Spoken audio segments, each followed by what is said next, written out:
I know that in the days of chattel slavery, it was illegal for the black slaves to worship their deities freely, often under the threat of death.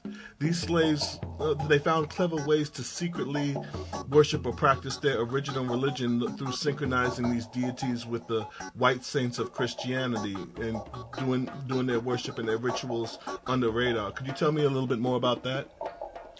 Yes, they found that if they prayed to the white saints, their masters wouldn't beat them. They would think that they were Christians. They're synchronizing it. Yes.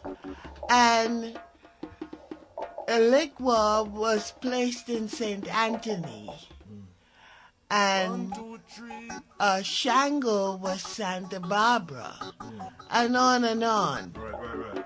Yes, and they did that because no one wants to be beaten. Yeah. But they still wanted to worship their ancestors. Yeah. Beaten or killed, really. Yeah. The Obeah Woman by Anastasia A Armourer. Chapter 11.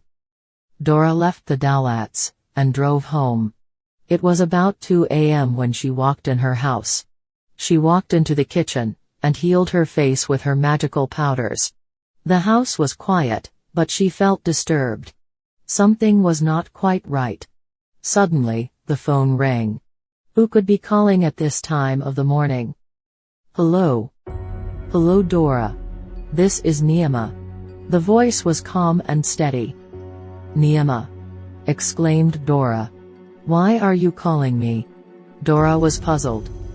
I would like you to meet me tonight, near the cave in the swamp. Are you out of your mind? I am not meeting you anywhere. Then, your beloved Red Claw will die. Dora was stunned. She did not know what to say. Is this some sort of trick, Neema? What do you want, exactly?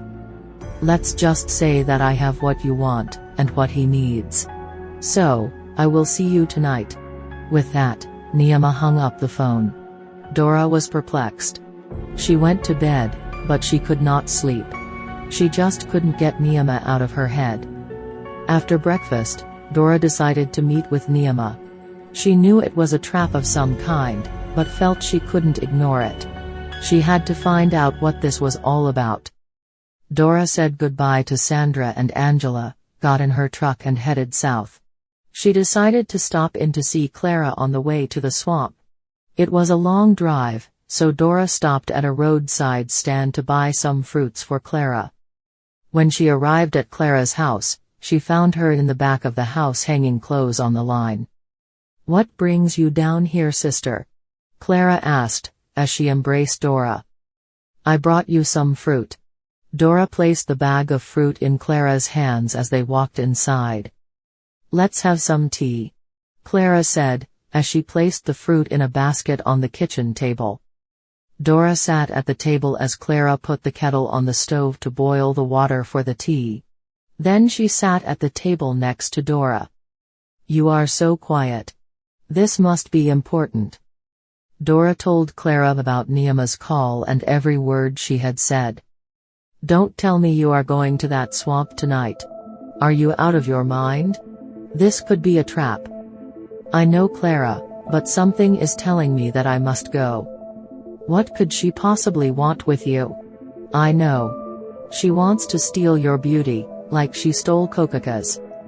I don't think so. This sounded very important, and it has something to do with Red Claw. I am determined to find out what that is. You just be careful, girl. Neema cannot be trusted. Dora reassured Clara that she would be careful, and then the two friends whiled away the evening until it was time for Dora to go to the swamp. Dora drove her truck as close as she could get to Neema's cave. Then, she got out and walked the rest of the way. The moon was shining brightly, and the night sky was full of fireflies. The song of the night creatures filled the air, as she made her way through the swamp. She could feel the evil presence of Neema. She stopped for a moment to sniff the air.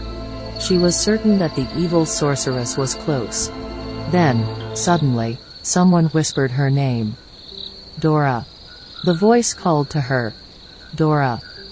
She stopped. It seems the entire swamp was calling her name. She looked all around her. She knew it was Niama. "What is it that you want, Niama?" Dora's voice was loud and angry. A bright light filled the swamp, awakening the fairy folk. They came out of their home in the trees and fallen logs. Niama appeared looking like a beautiful goddess. "You're not a goddess, Niama, so cut the light show.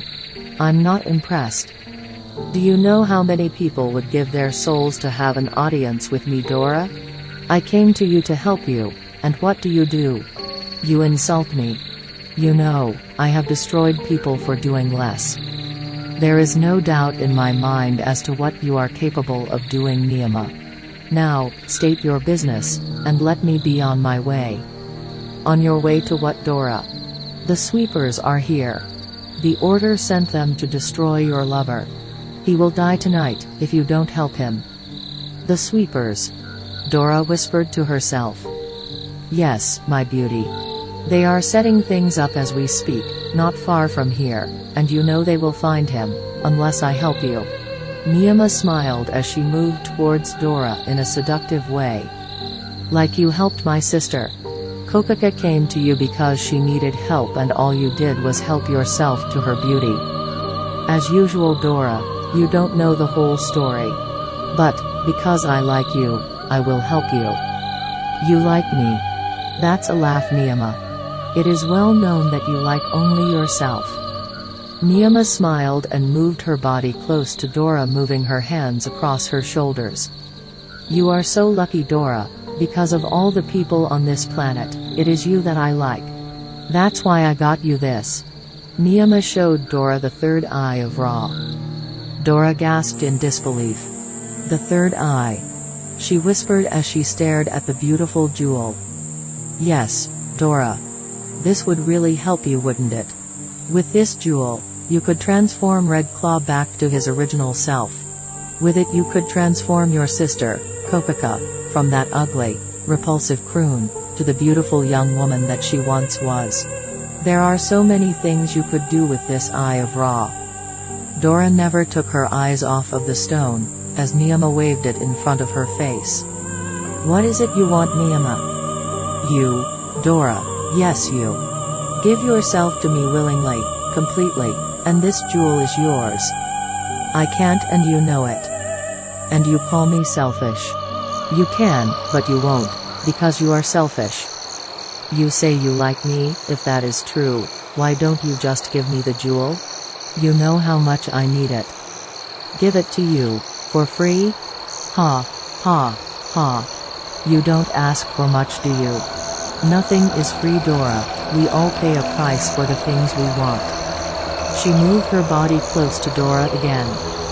"You need this stone, Dora. What are you willing to do to get it?" Dora was stumped. For the first time she realized how her sister was trapped by Niama. "I am a daughter of Shango Koba Selba. I will never give myself to you." With those words, everything stopped as though frozen in time, even Nahima. She stood there holding the stone. Nothing moved, not even the air. Dora removed the stone from Niama's hand, ran quickly to her truck, and drove away. When the wheels of her truck hit the main road, then, all was normal again. She didn't know how she did it, but she stole the third Eve of Ra from Niama, and knew, one day, she would have to deal with her about it.